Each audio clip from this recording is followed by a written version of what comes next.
Social মিডিয়ার যুগে এই খেলাটি একেবারেই বিলুপ্তের পথে।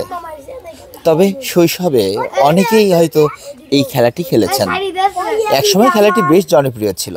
এটি হচ্ছে মাটির তৈরি একটি ক্যারাম বোর্ড, যেখানে চার কর্নারে চারটা পকেট তৈরি করা এবং এই যে বিভিন্ন বোতলের যে মুটকি থাকে সেই মুটকিগুলোকে গুটিতে রূপান্তর করা এবং সেগুলো দিয়েই একটি মাটির ক্যারাম বোর্ড তৈরি করে গ্রামীণ জনপদের বিভিন্ন জায়গায় এরকম খেলা হতো একটি সময়।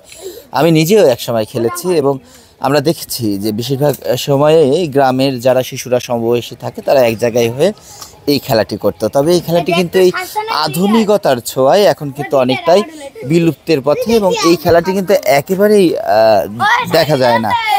তবে এটা কিন্তু আমরা দেখছি যে এরা একটি সড়কের পাশে খেলছে, চারজন শিশু, তারা সবাই সমবয়সী এবং তারা খুব দারুণভাবে কিন্তু সময় উপভোগ করছে।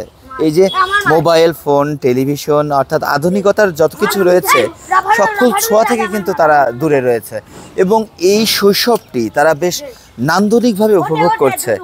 হয়তো অনেকেই আছে, অনেক শিশুরাই আছে আমাদের পরিবারে বা আমাদের আশপাশের পরিবারে যারা মোবাইলে আসক্ত হয়ে তাদের শৈশবটা একেবারেই নিঃশেষ হয়ে যাচ্ছে। যেমন অনেক শিশুরাই রয়েছে যারা এখন খাবার খেতেও মোবাইল ফোন ব্যবহার করে বা সোশ্যাল মিডিয়ার বিভিন্ন প্ল্যাটফর্ম তারা দেখে অভ্যস্ত। তবে এই সময়েও যারা এই শিশুরা এমন একসাথে হয়ে তারা এই যে খেলাগুলো করছে, দারুণ এক সময় উপভোগ করছে, তাদের জন্য বলতেই হয় যে দারুণ একটি ব্যাপার যে তারা শৈশবটাকে দারুণভাবে উপভোগ করছে।